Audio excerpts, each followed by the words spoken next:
This week on the Analog Circle podcast, we get an update on The Wolf Among Us 2's development. I am anticipating this game, but we're going to talk about it. We get information that leads us to potentially getting an official announcement about the next Mafia game really soon.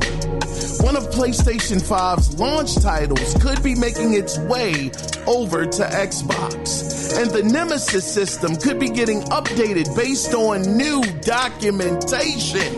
But all of these stories can be found here and a few more in episode 206 of the Analog Circle podcast. I am your host, Kiaun Mitchell, and welcome to the show.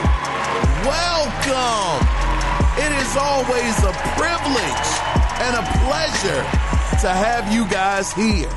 Now, before we officially get into the show, if you want to be a part of the next listener feedback episode, you can do that two different ways. You can either call in at 443-380-0281 and let your voice literally be heard, or you can email the show, and the email address is theanalogcirclepodcast@gmail.com. So without further ado, guys, let's go ahead and let's get into what we all come here for, and that is the gaming news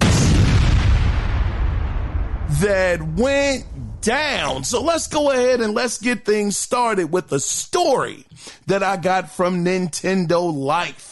So, it has been confirmed that Nintendo will not be in attendance at this year's Gamescom. Now, a Nintendo spokesperson said, and I quote, "Gamescom is a central event for Nintendo in the event calendar.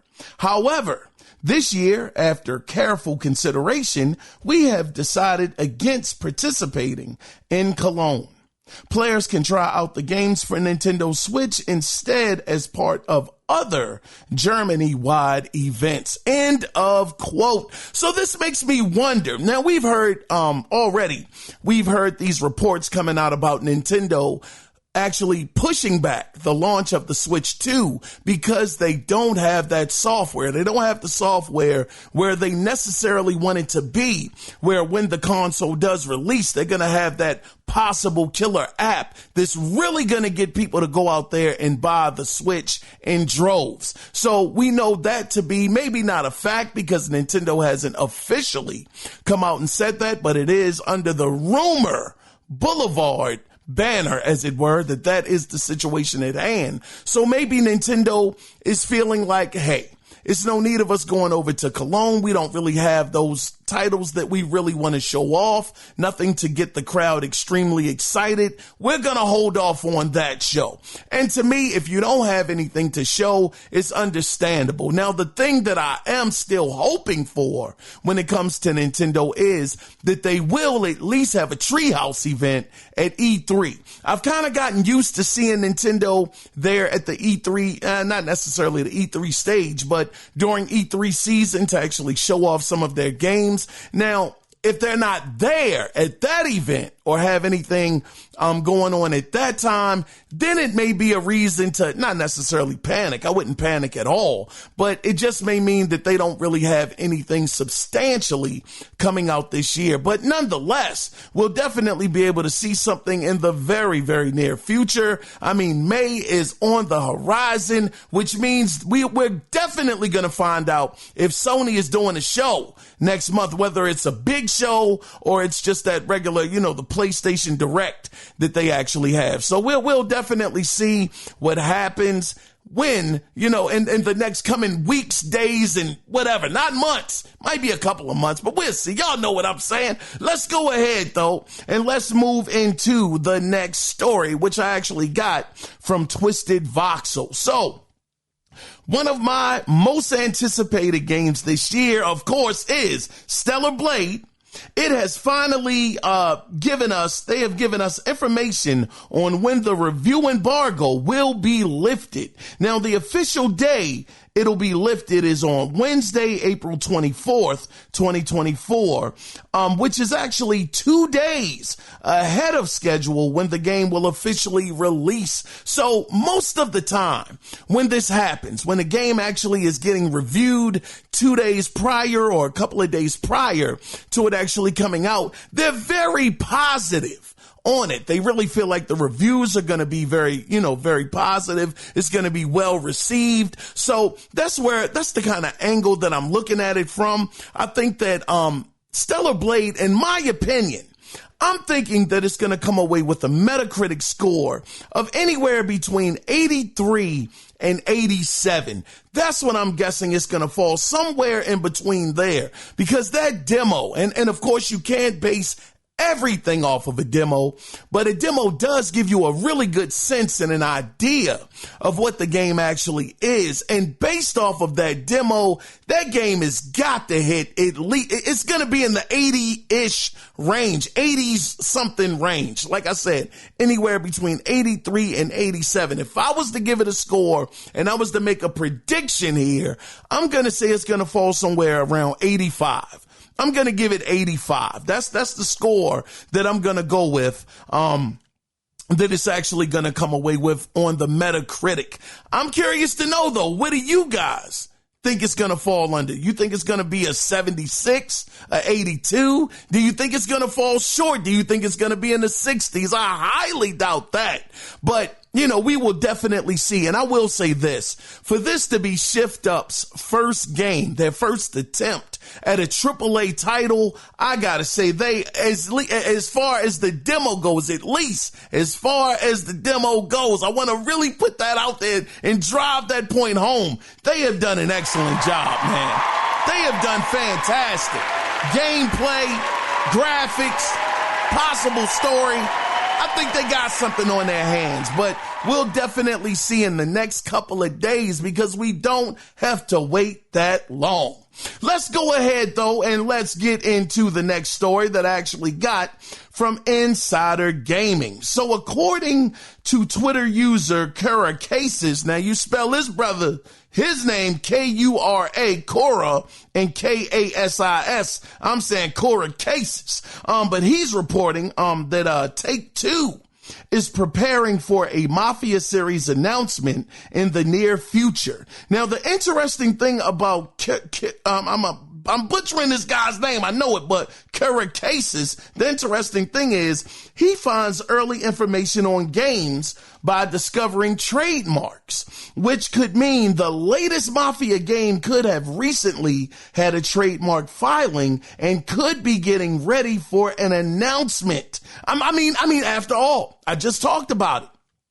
E3 season is about to be among us very soon. April is out of here. Pretty much, what's the day's date on April? Is it the 22nd?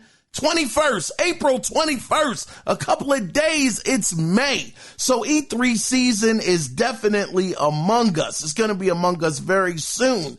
Now, if you're like myself and you have never heard of Kura Cases and are curious to know his track record, it includes Metro Awakening, Indiana Jones, and The Great Circle, which is like, wow, that's a big one. And Marvel's 1943 Rise of Hydra, which is huge. That just got announced a couple of weeks ago. Now, as far as some of the details about the game, about the Mafia game go, it will be made using Unreal Engine 5. Y'all know how I feel about that engine.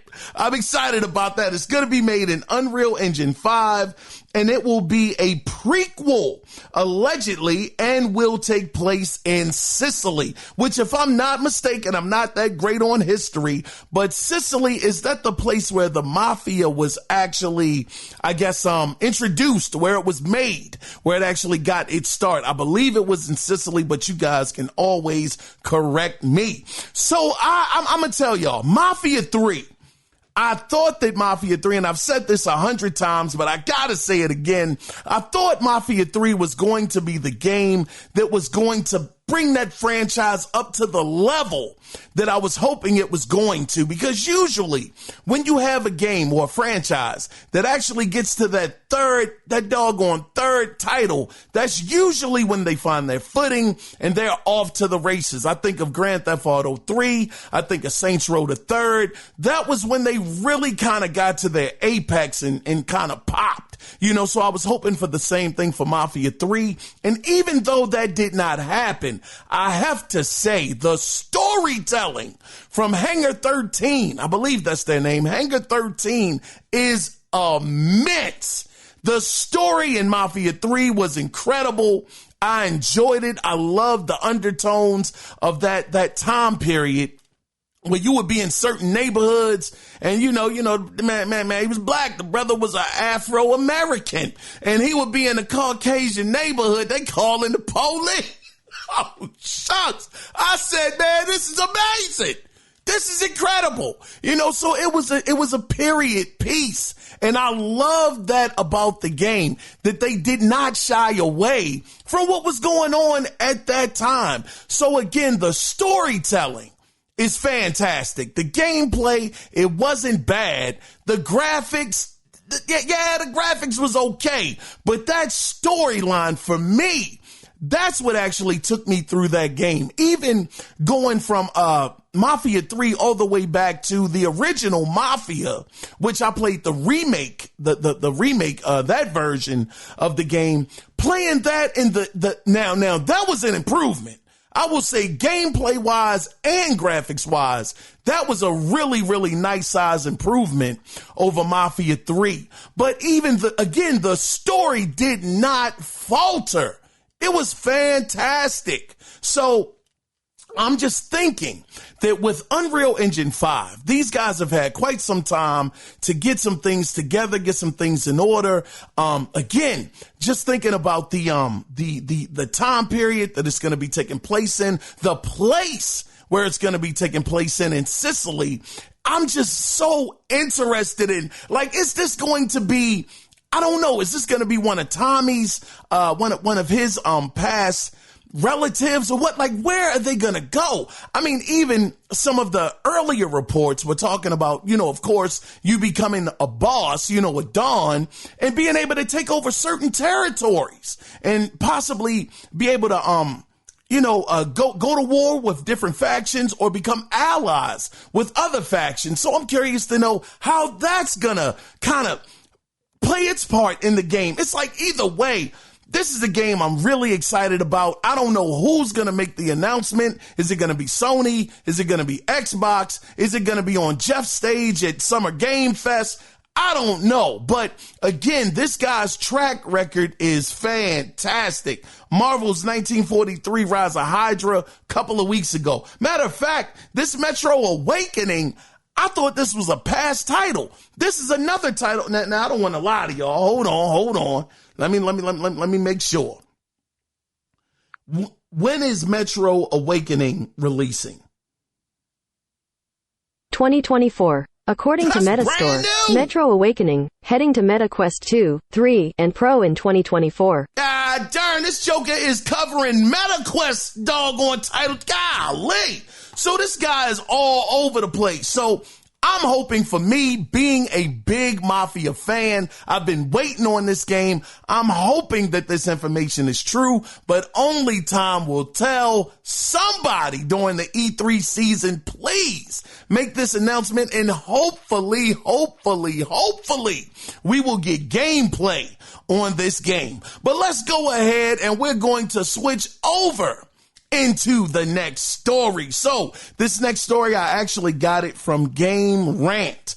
Now, the Nemisis system, it could be getting some updates due to a recently filed patent from Warner Brothers Entertainment, Inc. Now, these updates include the ability to form positive relationships with NPCs who can then be grouped into supporting factions and assist on missions. Now, this could include infiltrating enemy hierarchies like spies or rescuing the player from, quote, certain death, end of quote, if a fight becomes too difficult. Now, it's worth noting this is the first time since 2017 that the Nemisis system is getting updated. Now, the last update to the system included the player able to recruit their former foes to their cause or drive them into a deeper rivalry after getting the best of them in combat. But before that update, back in 2014, when the system was first introduced, it featured enemies that reacted to and remembered the player's actions. That was dope. That was like groundbreaking, resulting in more personal rivalries and relationships with orc foes that all had unique names and behavioral patterns. So just thinking about all of these different things that this Nemisis system has done in the past, and now with this new update, giving you again the ability to form positive relationships with NPCs where, you could have a group of them, factions even, where if you're going on a mission, you're outnumbered, you're about to, get knocked off, death is among you, it's amongst you, and all of a sudden you're about to take that final blow and die. You could have these factions come in and save you. I'm just really, really curious because, of course, we only have one game that we know is going to use this system. And of course, WB, they put that patent on this system. So nobody else has been able to use it. But the only game using this is the upcoming Wonder Woman game. And I am curious to know how the heck is this going to come into play in a Wonder Woman game? I mean, y'all know that I'm not very comic book savvy, so I'm not very, very versed in the Wonder Woman lore or even the character. The only thing I remember about Wonder Woman was back in the 80s. She had this show and my sister used to love that doggone show. I think she had some kind of, some things that were on her wrist, something like that. I don't know what they were. I think they was magic though. She had them on her wrist and they would like, man, y'all know the sound effect or whatever. I think it was something like that. And, what was it, like bangles or something that were on her wrist? I can't quite remember, but yeah, all I remember was she had on red boots and she had like star stripe, blue, bottoms, and she was getting to work, so, yeah, that's about as far as my knowledge of the character actually goes. I mean, I even heard that the Wonder Woman movie was good. I didn't even look at that. But as far as the game goes and the things that she's going to be able to do, this really, really perks up my ears because I'm already interested in the game. We haven't heard anything about the game. The only thing that we did here, and this was from one of the spokespeople over at WB, is the game is not going to be a games as a service type of game. It's not going to be a gas game. They saw that didn't work out with Suicide Squad. I don't know why. I only have an hour and some change in Suicide Squad. I will say that. But from what I've played, man, the game looks like it's a straight full-fledged story arc. This is a storyline going on. 4 different characters, different backgrounds from what I can understand right now, coming together for, a certain reason. I just don't know where the hate has come from. Like I told y'all, a lot can change after you're in a game for a couple of hours. But like I say, I'm a solid hour and some change in, and the gameplay is dope. I mean, it's highlighted for me with Deadshot and with King Shark. Those two, their movements are just smooth as day. Deadshot with his gunplay is just nice. Oh, it's nice. Now as far as Harley Quinn, I told y'all this before, I wasn't too keen on her movement system too much. It wasn't really for me, but her combat though, whoa, her gunplay is nice. It's real nice and smooth. And Boomerang as well. I wasn't really feeling Boomerang at all. So he might take some time to get used to. But if I have a choice between all of the characters on what missions I'm going to send them on, it's probably, again, just going to come down to King Shark and Deadshot for me. But again, we'll see what happens with this Nemisis system. I'm sure once the Wonder Woman game gets an announcement for a release and we actually get more gameplay on it, I'm sure they're going to put the Nemisis system right there on Front Street for you to be able to see what it's going to be capable of and the things you're going to be able to experience inside of the game. So we'll definitely get more information on this later on. Again, the Nemisis system having the different features that it had before was already dope. You know, those foes, remembering who you were, remembering some of the things that you did in the past. That was just outrageous. I absolutely loved it. But we'll see what happens with this, hopefully in the near future, and even more so when we get this official announcement of when the Wonder Woman game will be releasing, because it's been a couple of years at this point. Matter of fact, I want to say we heard about this game back in 2021, but I'm not sure. And since I'm not sure, let's look it up. When was the Wonder Woman game announced? According to Games Radar, it was announced in December 2021 at the Game Awards, and all we know. There we go. It was 2021. So we're talking about going on 3 years now. And I'm sure they were working on it before 2021. So potentially, possibly, I don't know this for sure, this is just a guess, but possibly 4 years of development have gone by. So I think it's that time that we finally get something concrete on Wonder Woman and really get a chance to see what kind of game it's going to be. Because based off of, like I said, Gotham Knights, I'm going to go off of Gotham Knights because it wouldn't be fair for me to base anything off of Suicide Squad. I'm not that deep into that game. But if it's anything like Gotham Knights as far as graphics go, gameplay goes, and story and voice acting, this should be a good game. Again, I was one of the people that thought that Gotham Knights, to me, that was like a solid 8.5, man. I darn near wanted to teeter on it being a 9, but I've played something where I'm like, nah, I can't give it a 9. It's not quite there, but a solid 8, 100%. But anyway, I've wasted enough time on, well, I ain't gonna say wasted. I ain't waste time, but I feel like I'm kind of beating this topic into the ground. So we're going to go ahead and move into the next story, but I'm very, very excited to see what happens with this though. But let's get into a story that I actually got from Game Rant. Now, as always, Sony is always busy making new technology and filing patents. Now, the latest patent Sony has filed is for an interesting one. This is interesting. Sony's new patent for an AI-powered system. It could revolutionize gaming by allowing players to skip repetitive or grindy gameplay sections by allowing the AI to, quote, autoplay, end of quote, parts of the game that the player may not find as fun or entertaining. And after the AI has completed that section, you'll get a notification that that section has been completed, and then you can take back over. Now, the other interesting thing is the AI will learn how to simulate gameplay style by taking information from the cloud-based service such as PSN to come up with its own gameplay style. Now, that is a bit scary. So this joke is going to be learning how to play based off of other real players' movements and the things that they do. That's, man, matter of fact, didn't, not Gran Turismo, but, shucks, come on, Forza.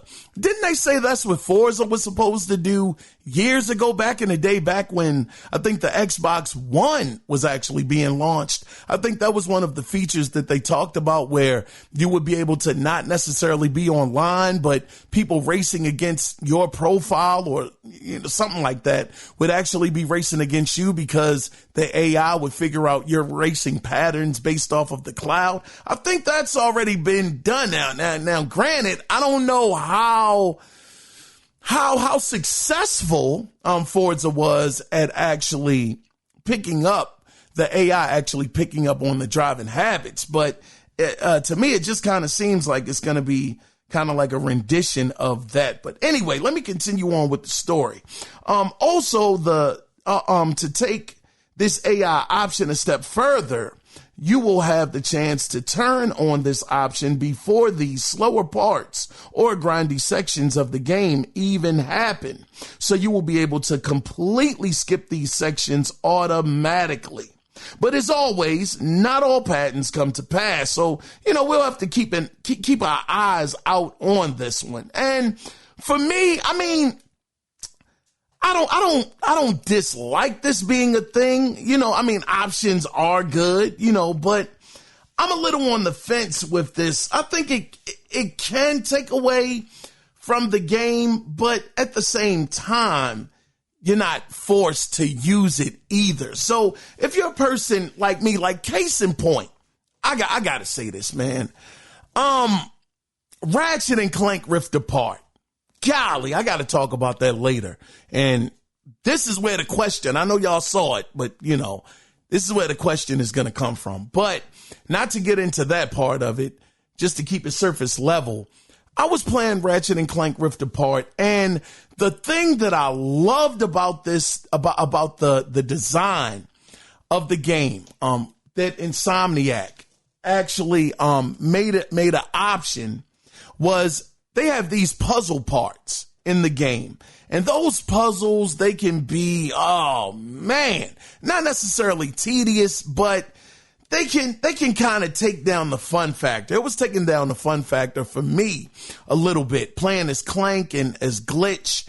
I completed some of the missions, but they gave you this option where you could skip it altogether. And I'm going to tell you, I was skipping.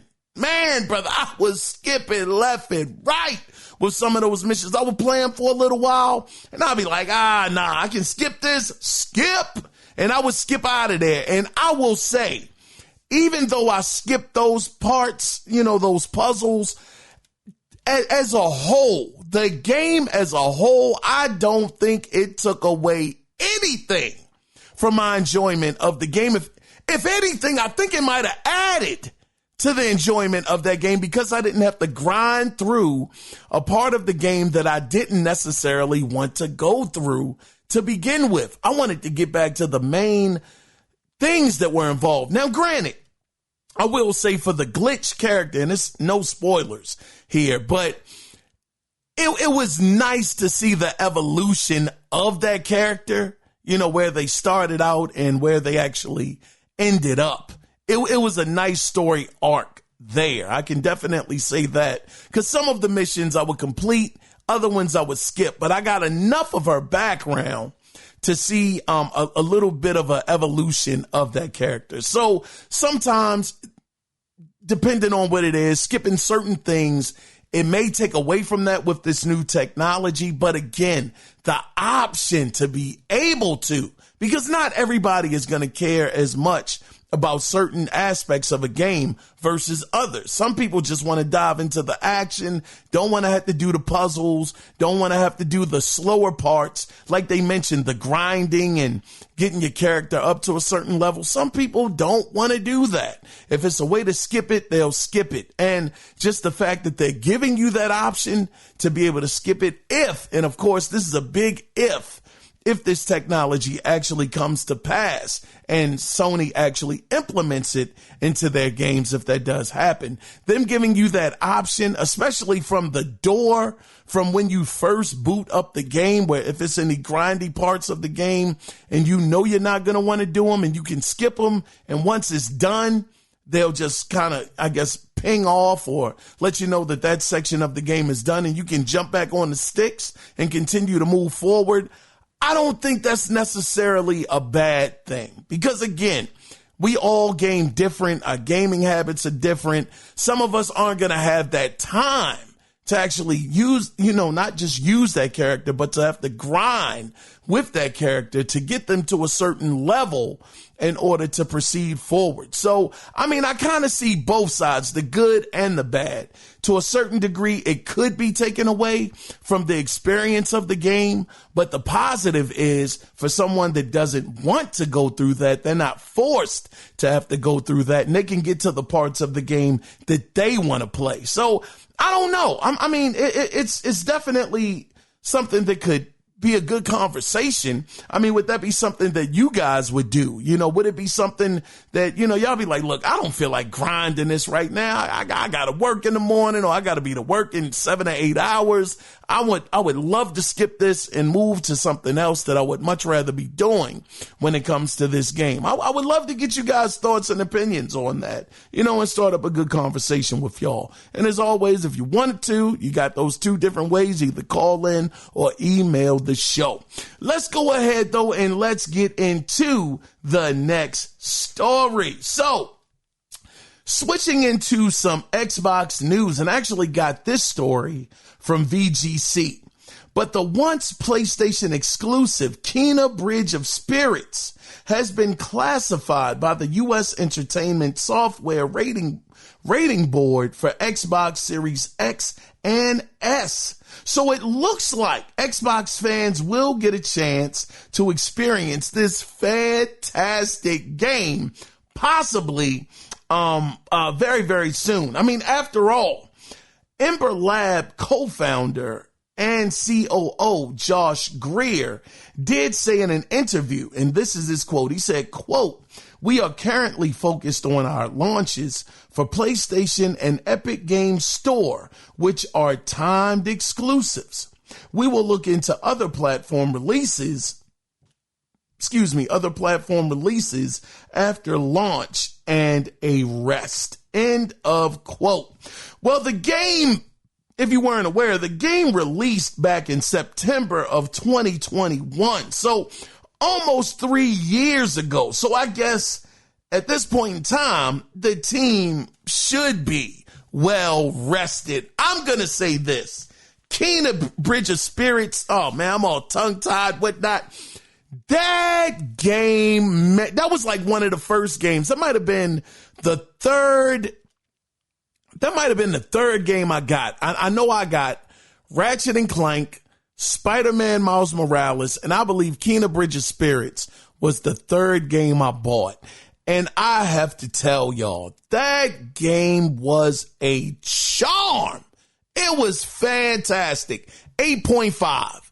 The game was dope. Story, gameplay, abilities, voice acting, graphics. That thing looked borderline. I'm going to tell you, Ratchet and Clank looks incredible. Incredible. But I will say, for Ember Labs, for that to be their first outing with a game, because before that, if I'm not mistaken, they used to do commercials. They had some commercials going on. I don't know if it was Coca-Cola commercials or something like that. I can't quite remember the full history of the studio, but that's where they started. They started kind of on the Hollywood side of things.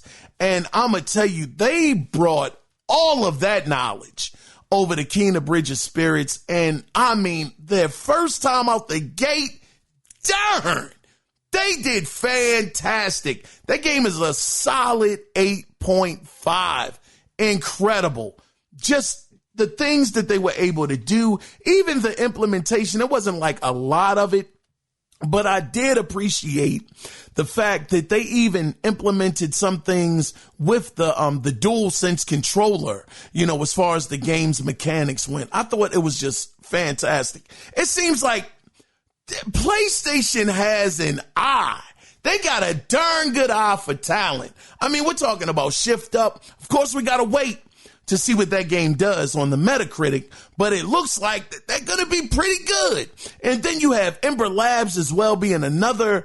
These are two no-name studios, and that is no disrespect to those studios. No disrespect, but we don't know of them.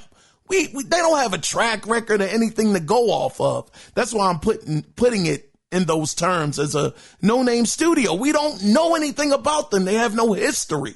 And just the fact that Sony saw these guys and saw what they were building and what they were able to do and said, we're going to take y'all up, up under our wing. We want to, have you guys being exclusive. Come on over. We're going to, I don't know if they said, we're going to treat you right. We're going to give you everything you need. Matter of fact, I even think Ember Labs got a doggone, they got an award off of that game, if I'm not mistaken. Hold on. I don't want to, put no lies out there, but let's fact check it. Let's see. Oh man, who is this? Let me see. Oh, it ain't for me. Did Kena Bridge of Spirits win any awards? It says 2022 winner Voice Arts Award, Outstanding Video Game Character, Best Voiceover. Let me see. Daggone. You know what's interesting? They did win an award, so it looks like it was for the voice arts, which is pretty dope. I was telling you, man, the voice acting was good, man. But guess how much the budget, just as a fun fact, how much do you think the budget for Kena Bridge of Spirits was? It says, oh, wait a minute, no. That's not the budget. It looks like they made over 13 million though.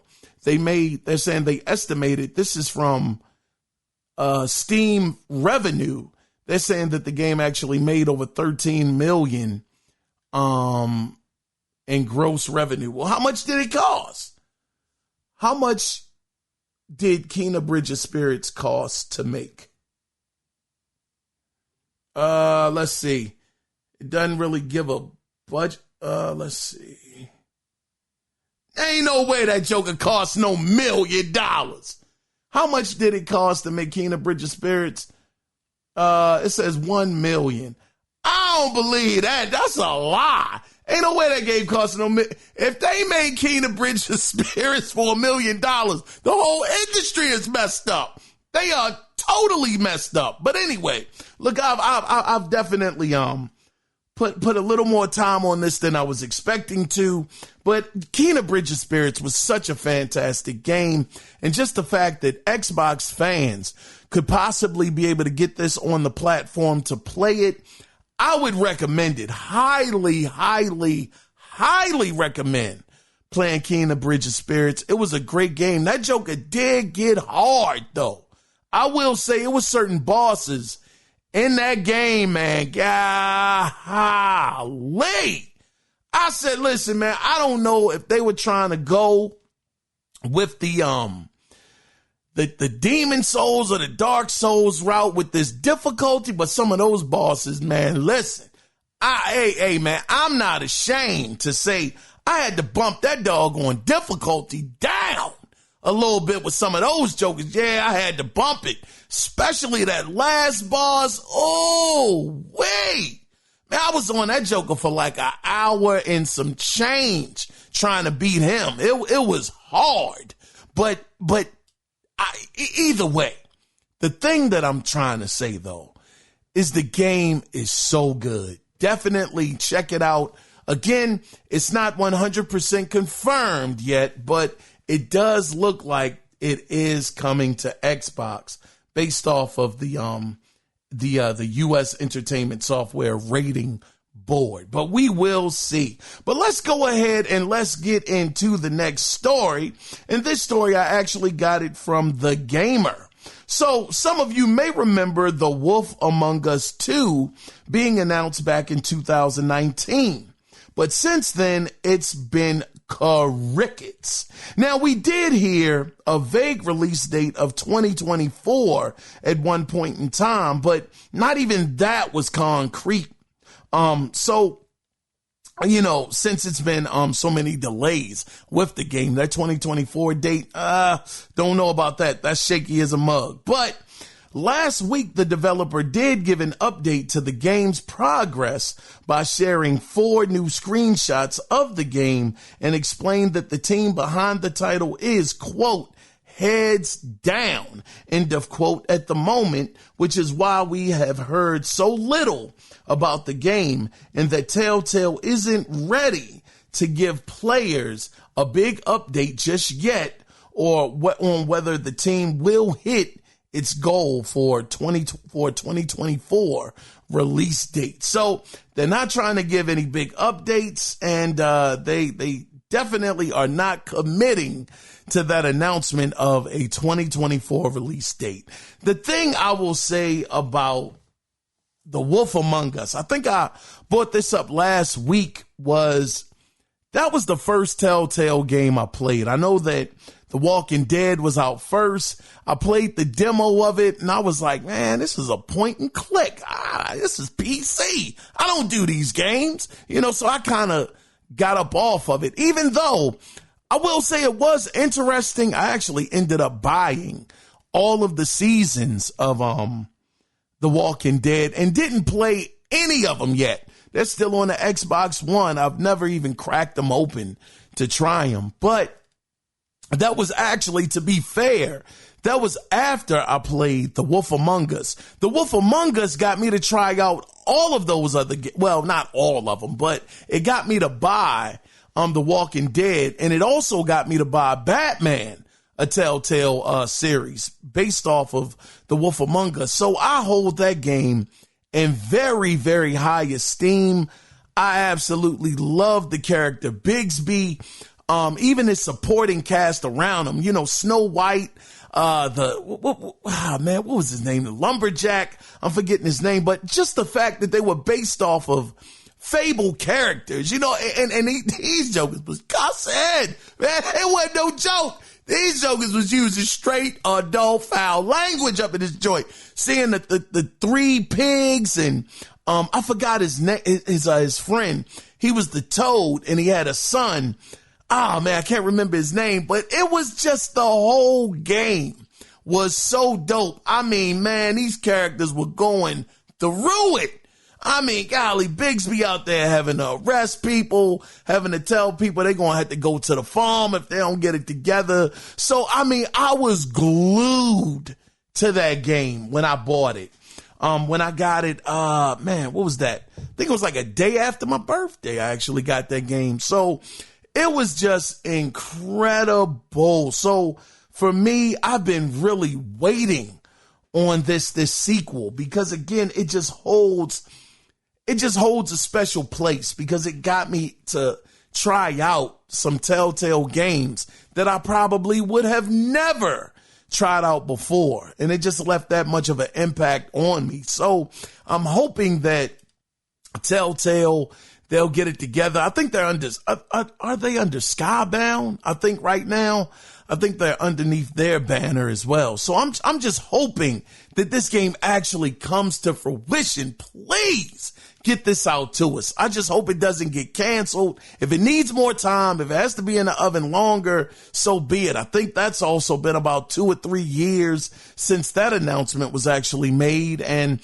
we're still waiting on this game. So I'm just hoping again that it's still releasing. It is positive news that they put out those 4 screenshots, just showing us that progress is being made. And trust me, 4 screenshots normally doesn't mean anything to me too much, but because I'm hoping this game doesn't get canceled and we eventually will get it, it's helping me to keep hope doggone alive that this game is going to come out eventually. So I'm hoping that it happens very, very soon. Again, only time will tell. And based off of, what was said in this article, again, from The Gamer, it doesn't even look like, again, the team wants to even tell us whether or not they're going to hit their goal of releasing this year. So even bare minimum, even if they show a literal update of gameplay of the game sometime this year, whether it be on one of the 3's big stage, which I'm sure, well, maybe not Nintendo, but maybe on PlayStation stage or Xbox's stage, or again, if it is at Jeff Keighley's Summerfest, which that would be interesting, because if I'm not mistaken, didn't this game actually get announced at the Game Awards? This might have got announced the same year that Wonder Woman actually got announced. Both of these might have been at that same exact show. Matter of fact, I mean, since we're doing good on time this week, let me just check that just to see. When was, what's the name? The Wolf Among Us 2 announced? According to Games Radar, we first heard that Telltale planned to release a sequel to its 2013 adventure game back in 2019 at the Game Awards. Since then, we've had the first The Wolf Among Us 2 trailer via a reveal event in 2022, but due to a lot going on behind the scenes, we haven't had much to go off of for a while. Man, so 2019, 5 years? Wow! Oh, that's been much longer than I thought. So 5 years we've been waiting on this game. Normally, AAA budget games are usually done in 5 years. Now, I understand that The Wolf Among Us 2 might not be, it's not AAA, but that's definitely high AA. I mean, God, dog. I'm hoping, and that does make sense why they would have said 2024, because that's the 5-year mark. Hey, listen, man, look. Just make sure y'all stay at it. Keep working on it, because it's definitely a game I'm looking forward to. I'm sure it's plenty of Wolf Among Us fans that want to see this game come to fruition, get released, and the whole nine. And if it takes a little while longer, so be it. Just please, Skybound, please, just do not cancel it. That's all I'm hoping. But we will see. But let's go ahead and let's move into the final story for this week. So I got this story from Forbes. Now, the Fallout Amazon show, God dog, has done wonders for a resurgence of Fallout 4. Now, it used to top out at a respectable 24,000 players a night on Steam, but now it has 160,000 concurrent players and counting this weekend. And for context, Helldivers 2 is currently at 175,000 themselves. So it's a good possibility that Fallout 4 could surpass it, which is incredible. This game came out years ago, and Helldivers 2, has done such a great job on PC. And normally we don't cover PC, but these numbers are really impressive, though. And just the fact that the TV show has done this for this game. It has taken it from 24,000 to 160,000 users, which is nuts. And it didn't stop there. Let me see, where can I find it? It says Fallout 76 went from 12,000 peak to 64,000. I believe that beat the all-time record of when it actually released on PC.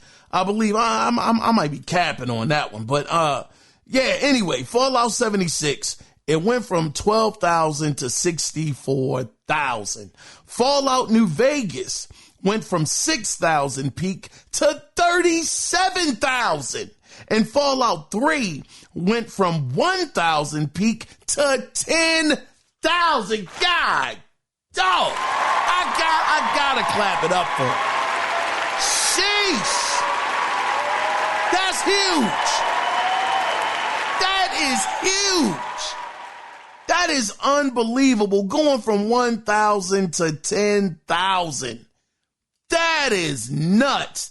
If they don't make an announcement at this year's E3 about a Fallout something brand new, they would be insane to not build off of this amazing, incredible momentum that they actually have going right now.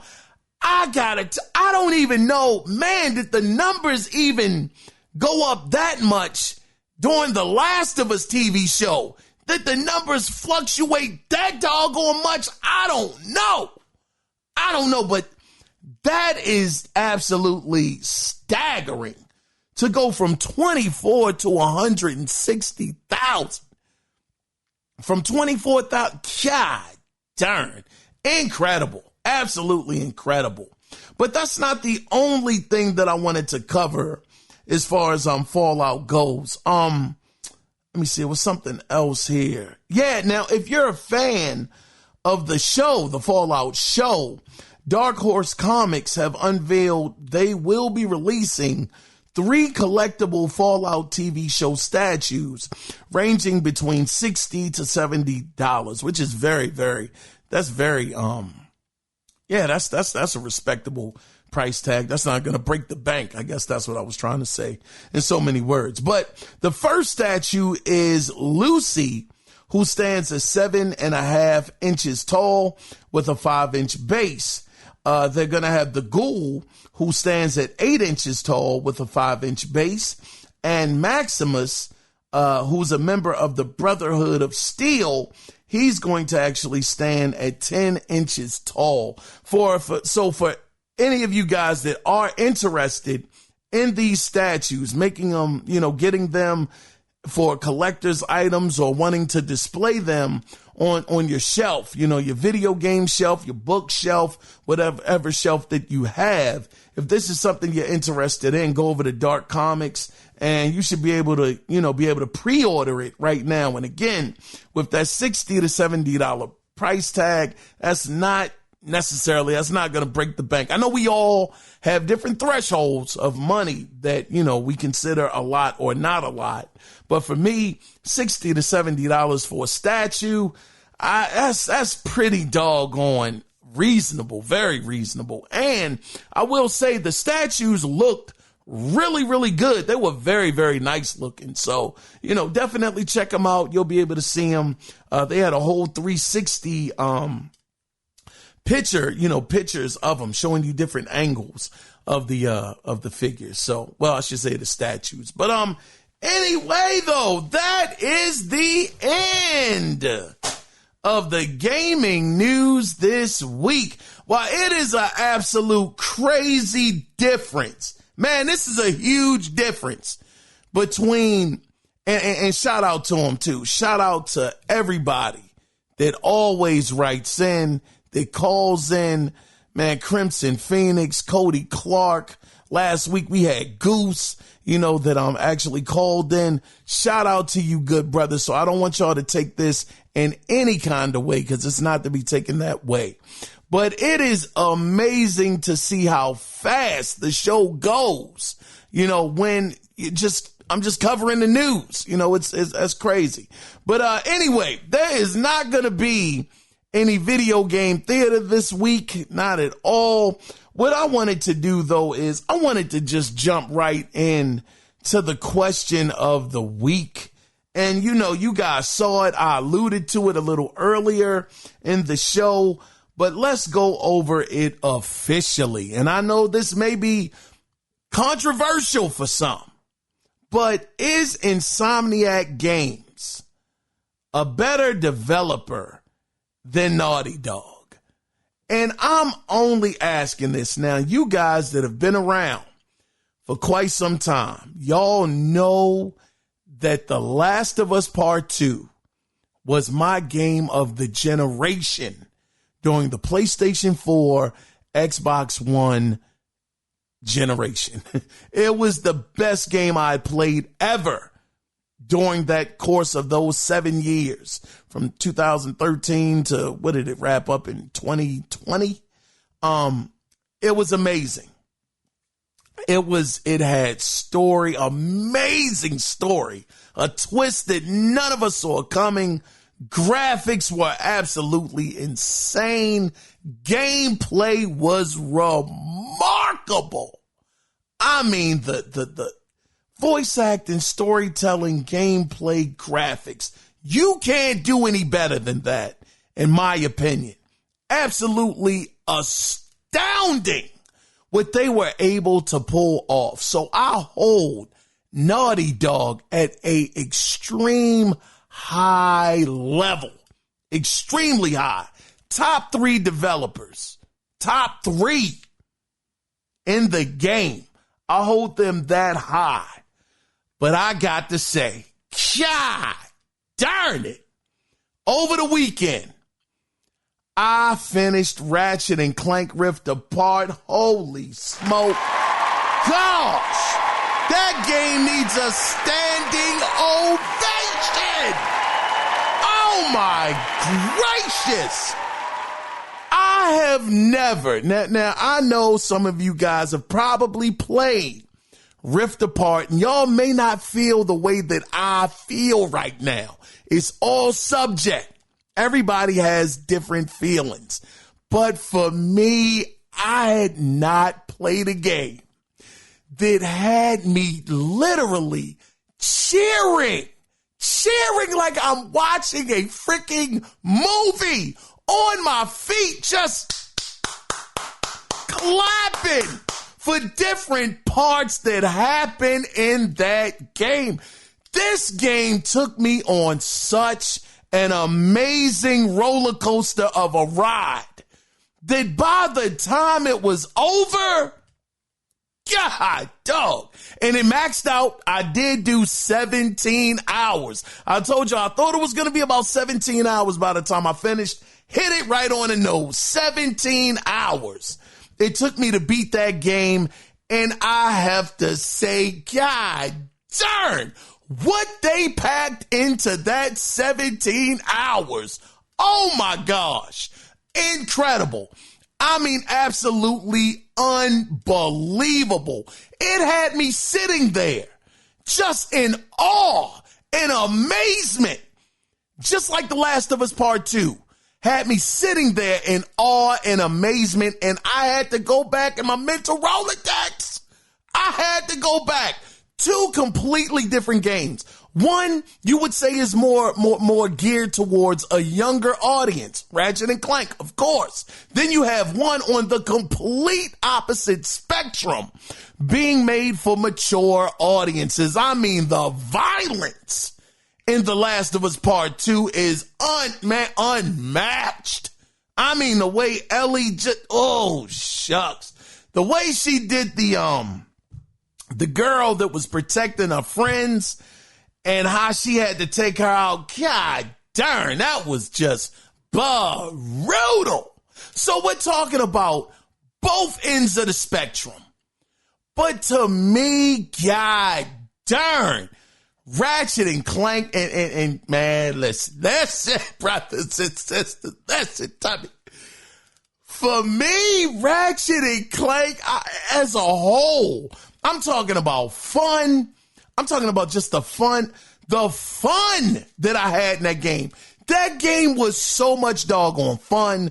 The doggone weapons, the character development. It's several characters going on in this game, and you're actually following what's happening with these different characters. Then you have the supporting cast of characters and things that are happening with them. And by the time this thing was over, and granted, I've only seen the Avengers, the first Avengers. So I'm not very versed in all of the other Avengers and all of that stuff, but I do know what happens. You know, all of them. Well, I ain't gonna ruin it for people that haven't played Ratchet and Clank Rift Apart, but it was that kind of moment in that game where I said, oh my gosh, this is stellar levels of amazing development for this game. And I found myself, by the time that game was over, and again, they're two different sides of the spectrum. But for me, as a overall package, I thought that Ratchet and Clank Rift Apart, I thought it was a better game than The Last of Us Part 2. I did. Boo this man. Oh, man. I'm sorry. I can't help it. I can't help it. I'm blown away that I'm even saying that out loud right now. That I think Ratchet and Clank Rift Apart was a better game than The Last of Us Part 2. That is nuts for me to say that.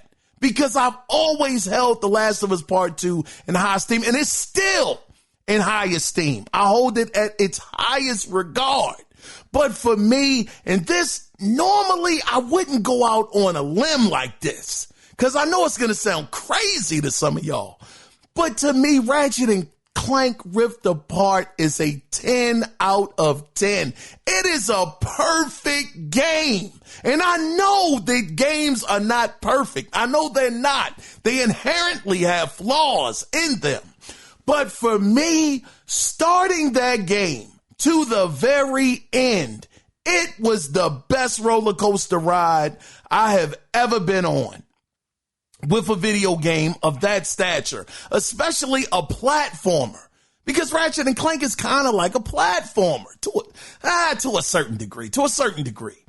But it was just that amazing, and it got me to thinking, God dog, has Insomniac surpassed what Naughty Dog is able to do? Because I'm thinking of it from these factors. The consistency of what Insomniac Games is able to do with the short windows that they have is unmatched. We've never seen that from Naughty Dog. And again, I don't want this to be a situation where I'm trying to make it a negative thing, like it's one versus the other. They're both under the same umbrella of Sony. Everybody's winning.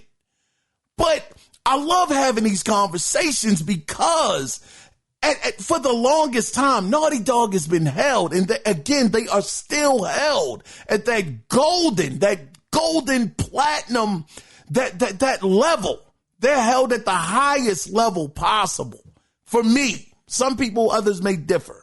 But after playing Ratchet and Clank and seeing how fast they're able to get their games out versus Naughty Dog, Naughty Dog has been quiet. Well, technically they haven't been quiet, but they've been making remakes and remasters, and that's cool. That's okay. But we haven't seen them make anything new. Insomniac has been making brand new stuff. And just the fact, Ratchet and Clank being as great as it was, Rift Apart, 10 out of 10. And I'm not backing down from that. That game was doggone flawless. And I know, it's not a flawless game, but to me, I don't think they could have done anything better than what they did. It was amazing for me. It had a Pixar feel to it. God darn it.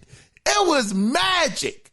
It was freaking magic for me. It was incredibly done.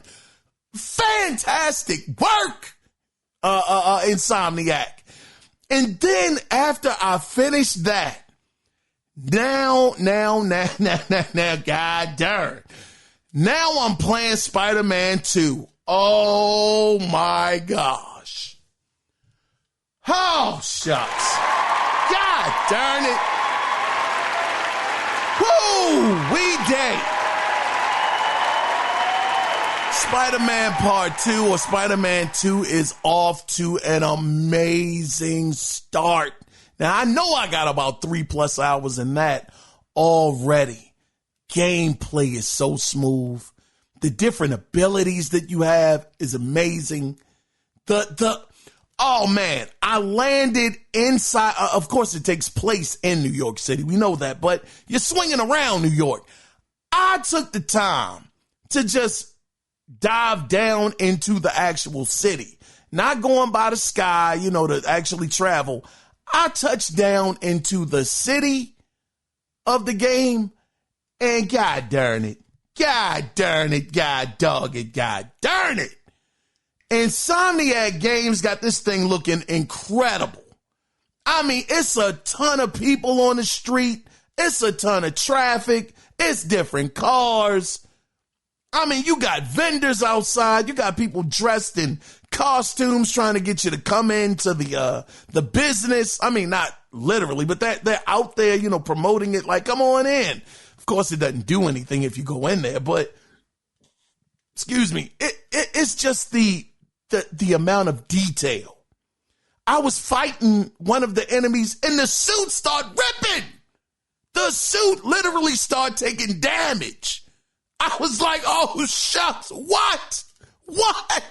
Now, granted, I don't know if that's going to happen during every fight. I don't know about that. I haven't seen it rip too much since then, maybe one other time.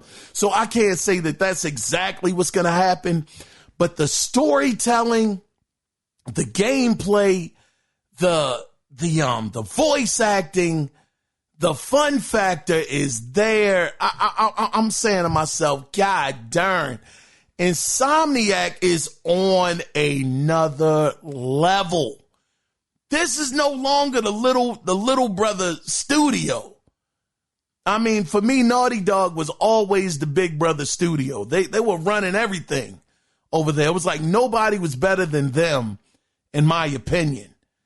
But seeing what Insomniac has been able to do with Ratchet and Clank Rift Apart, just that amazing story. It was heartfelt. It had emotion. It had feeling. You felt something about the characters. You felt something for the characters. For me, I did. And just those different twists at the end, God darn, it really felt like I was participating in a real movie. It was incredible. It was like the thing that I had dreamed about for so long, since Toy Story. All of us that are old enough to remember when Toy Story first released, any of us that were gamers, hardcore gamers that really loved the gaming culture, I can almost guarantee you the first thing, at least for me, I'll speak for me, but the first thing I said when I saw Toy Story was, man, games are going to look like this one day. And I ain't going to lie, man, it almost brought a tear to my eye when I saw Toy Story. It did, man. I said, God, matter of fact, I probably did shed a tear too. Because I said, man, gaming is going to be this one day. It's going to look this way. This is going to be the benchmark. And playing Ratchet and Clank Rift Apart, I was like, man, it really happened. It happened. I felt like I was playing a Pixar movie with Ratchet and Clank Rift Apart. And because of that, and because of the way that Spider-Man is going right now, Spider-Man 2, and that track record, Insomniac's track record is crazy. It's a crazy track record. And Naughty Dog has one too with Uncharted and The Last of Us. God darn, two of the biggest IPs.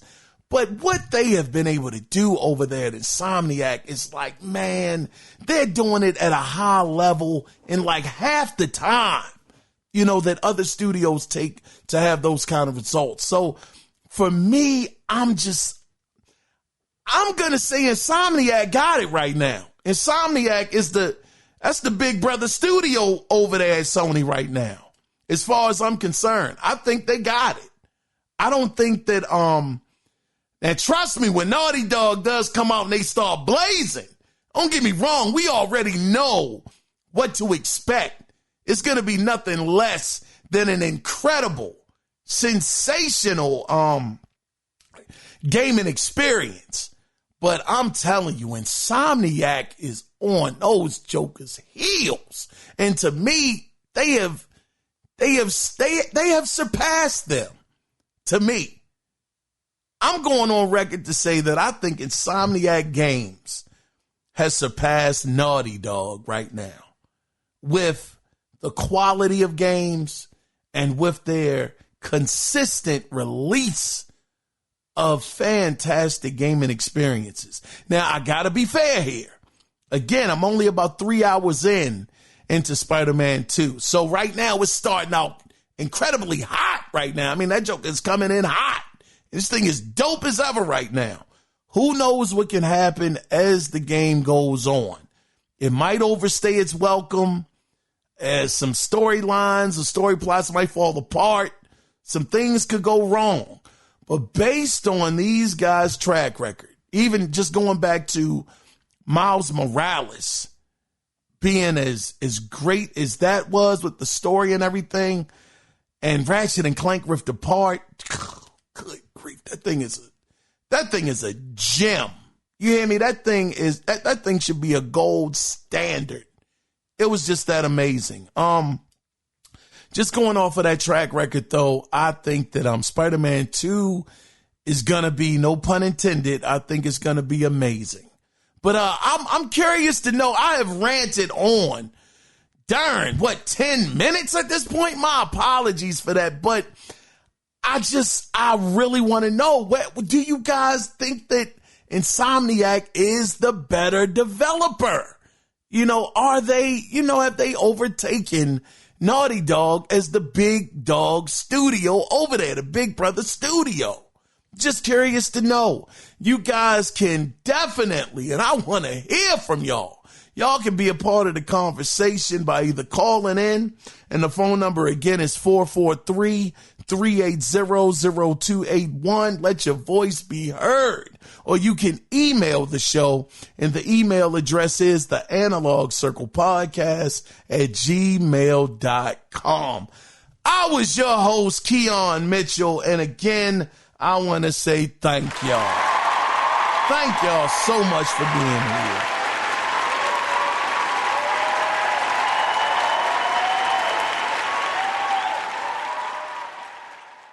So with that being said, it depends on you guys. We may be back at it again on Wednesday, but it depends on if you guys do participate.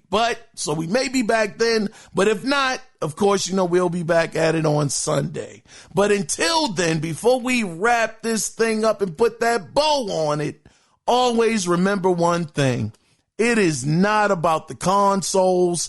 It is about the game. So until possibly Wednesday, when we do it again, you guys take care. Be safe out there. Bye-bye.